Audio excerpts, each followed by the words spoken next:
حضرت علی رضی تعالیٰ عنہ نے فرمایا 10 قسم کی عورتیں بے وفا ہوتی ہیں اور ایسی عورتوں کو بیکار اور بری عورتوں میں شامل کیا گیا ہے۔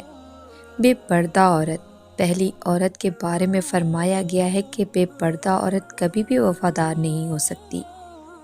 جو عورت پردہ نہیں کرتی وہ عورت بے وفا ہوتی ہے۔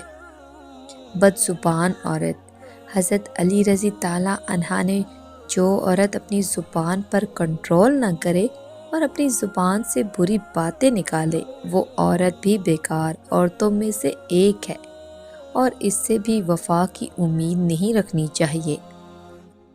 بالوں کو کھلا چھوڑنے والی عورت، آپ رضی تعالیٰ عنہ نے فرمایا جو عورت اپنی بالوں کی نمائش کرتی ہے وہ عورت بھی بیکار اور بری عورتوں میں شامل ہے۔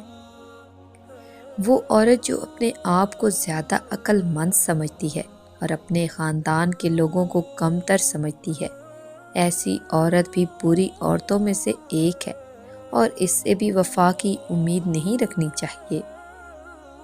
زیادہ بولنے والی عورت، آپ رضی تعالیٰ عنہ نے فرمایا جو عورت دوسروں کو بولنے کا موقع نہیں دیتی، اپنی ہی سناتی ہے، دوسروں کی سنتی نہیں، یہ عورت بھی بری عورتوں میں سے ایک ہے۔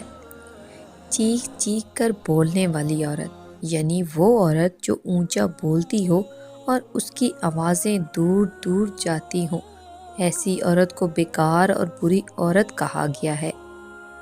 وہ عورت جو باریک لباس پہنتی ہو اور اپنے جسم کی نمائش کرتی ہو، ایسی عورت بھی بیکار اور بری عورتوں میں شمار کی جاتی ہے۔ ایسی عورت جو اپنے خاندان کی پیٹھ پیچھے برائی کرتی ہو تو یہ بھی بری اور بیکار عورت ہے۔ پیٹھ پیچھے برائی کرنے والی عورت سے وفا کی امید نہیں ہونی چاہیے۔ وہ عورت جو زیادہ گھومنے پھرنے کی عادی ہو اور گھر رہنے کے بجائے بازاروں کے چکر لگاتی ہو،